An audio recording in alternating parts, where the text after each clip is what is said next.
Ah bah, je crois que vous n'êtes pas encore prêt pour ce genre de choses. Par contre, vos gosses vont adorer ça.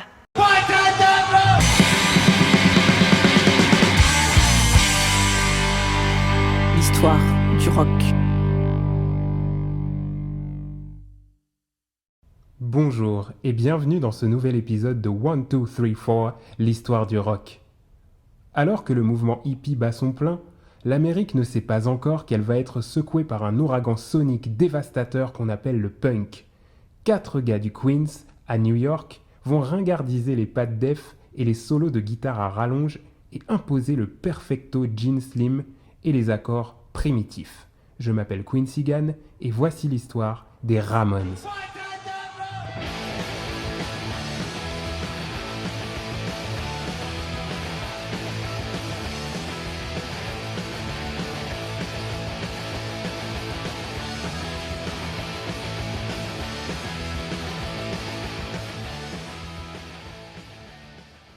En 1972, Jeffrey Hyman, futur Joey Ramone, un gamin sur qui personne n'aurait parié un centime à cause de sa timidité et sa lenteur, chante dans un groupe de rock appelé Sniper.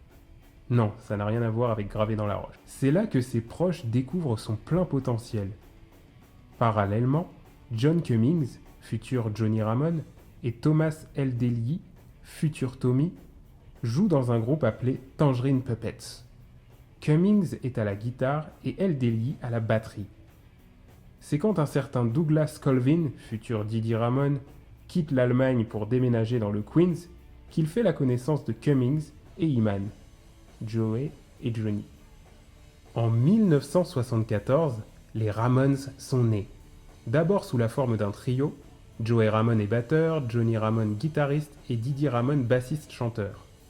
Mais étant donné que Didi chante, disons-le, comme une casserole, ils vont recruter Thomas Eldeley, qui deviendra Tommy Ramone à la batterie, tandis que Joey Ramone passera au chant. Le nom de Ramone est un hommage à Paul McCartney des Beatles, groupe dont Joey est fan, qui utilisait le pseudonyme Paul Ramone lorsqu'il réservait une chambre d'hôtel, lui permettant ainsi de rester incognito, ce qui n'a visiblement pas duré longtemps. Nos 4 faux frères se produisent au CBGB, club mythique de la scène rock de New York, et ils sortent du lot.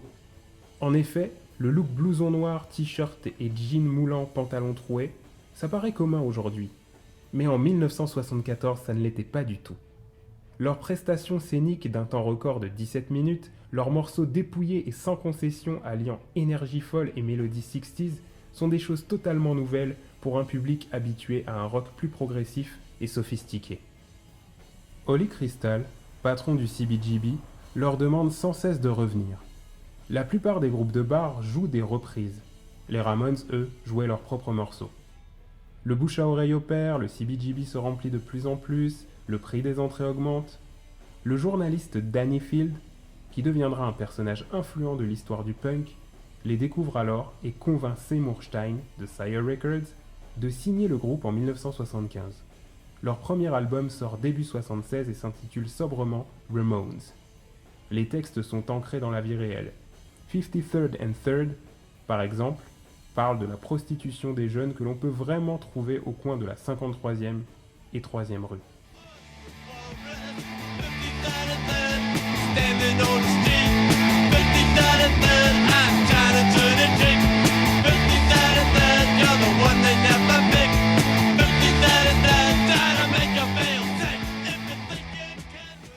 La Ramones Mania dépasse les frontières.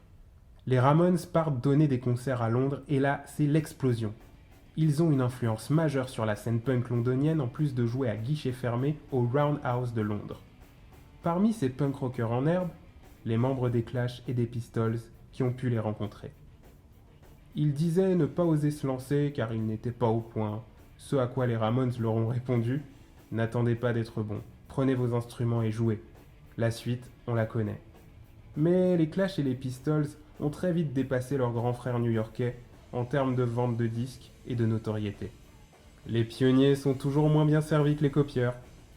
Le premier album remporte un succès d'estime, mais n'est hélas pas un succès commercial.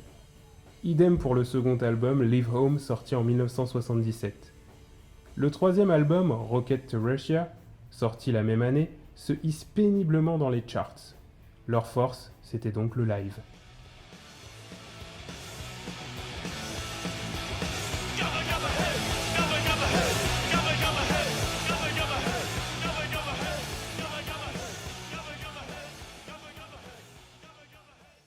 En 1978 sort l'album Road to Ruin.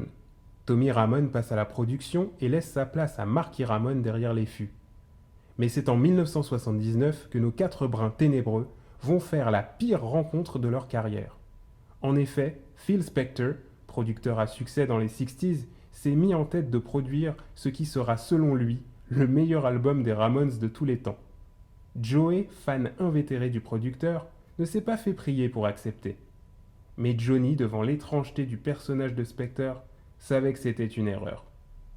Et ça le fut. Les sessions d'enregistrement étaient de véritables séances de torture. Spector exigeait de Johnny qu'il refasse la même prise de guitare un nombre incalculable de fois, allant jusqu'à les menacer avec une arme à feu. À bout de nerfs, Johnny a ramassé ses affaires et a pris le premier avion pour New York.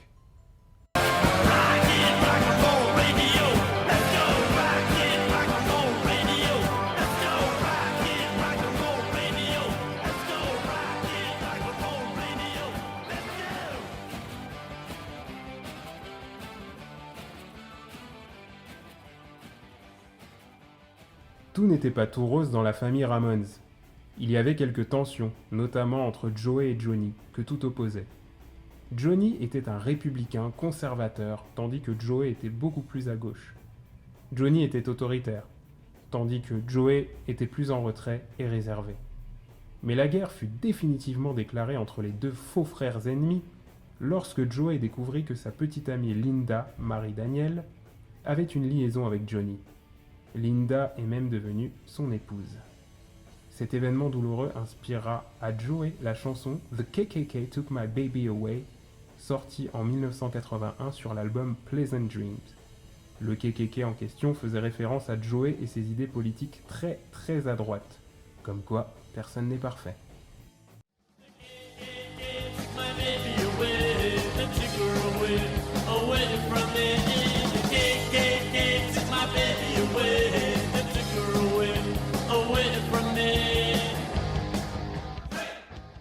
En 1984, Richie Ramone intègre le groupe en tant que batteur pour l'album Too Tough to Die, mais va rapidement s'en aller à cause d'un manque de considération à son égard.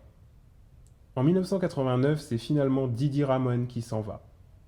Il va fonder un groupe de rap, style alors en pleine explosion, sous le nom de Diddy King, juste pour énerver Johnny.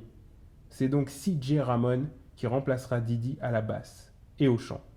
Didi continuera toutefois à écrire pour les Ramones. En 1995 sonne l'heure de la retraite pour les 4 frères du Queens. Adios Amigos sera le dernier album studio du Quatuor. S'en suivra en 1996 une tournée d'adieu.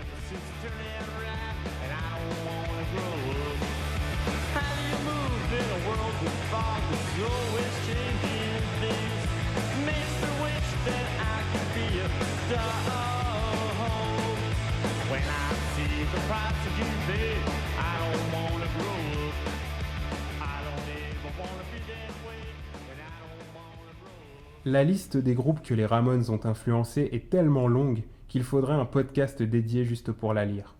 À ce jour, les 4 faux frères nous ont tous quittés après avoir été intronisés au Rock and Roll Hall of Fame en 2002. Les Ramones ont prouvé une chose: 3 accords suffisent pour faire changer l'histoire de la musique à tout jamais. Tu as aimé cet épisode ? Alors n'hésite pas à t'abonner pour découvrir d'autres histoires passionnantes. À bientôt pour plus de rock.